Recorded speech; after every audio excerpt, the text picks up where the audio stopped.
خبروں کے سلسلے کو آگے بڑھاتے ہوئے خبر شامل کرتے ہیں کراچی سے۔ شاہ فیصل خدمت کمیٹی کے زیر اہتمام ایک روزہ فری میڈیکل کیمپ کا انعقاد کیا گیا۔ اسی حوالے سے مزید جانتے ہیں اپنے نمائندے وقار احمد سے۔ جی بالکل، شاہ فیصل خدمت کمیٹی کے زیر اہتمام ایک روزہ فری میڈیکل کیمپ کا انعقاد کیا گیا۔ بریلوی کالونی اور شاہ فیصل کالونی اور گردنوں کے سینکڑوں بزرگ اور جوان مرد، خواتین اور بچوں کا ماہر ڈاکٹروں نے چیک اپ کیا اور مفت ادویات فراہم کی۔ میڈیکل کیمپ کے منتظمین رانا عبدالرحمان نے میڈیا نمائندوں سے بات چیت کرتے ہوئے بتایا کہ شاہ فیصل خدمت کمیٹی کی جانب سے اہلیان بریلوی کالونی ایک روزہ فری میڈیکل کیمپ میں مرد و خواتین و بچوں کی کثیر تعداد نے شرکت کی۔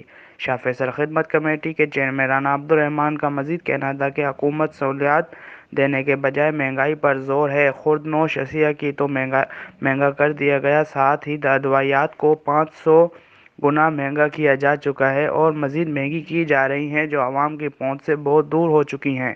شاہ فیصل خدمت کمیٹی کے چیئرمین رانا عبدالرحمان نے حکومت سندھ سے مطالبہ کیا کہ حکومت فی الفور کمشنر کراچی کو کہے کہ اپنی ذمہ داریاں ادا کرے اور منافع خوروں کے خلاف ایکشن لے تاکہ کچھ تو عوام کو ریلیف مل سکے۔ ایک طرف حکومت کی مہنگائی ہے، دوسری جانب لوٹ مار مافیا سرگرم ہے۔ کمشنر کراچی ناجائز منافع خوروں، ذخیرہ اندوزوں اور ملاوٹ کرنے والوں کے خلاف کارروائی کریں۔ جی بہت شکریہ وقار احمد، تفصیلات سے آگاہ کرنے کے لیے۔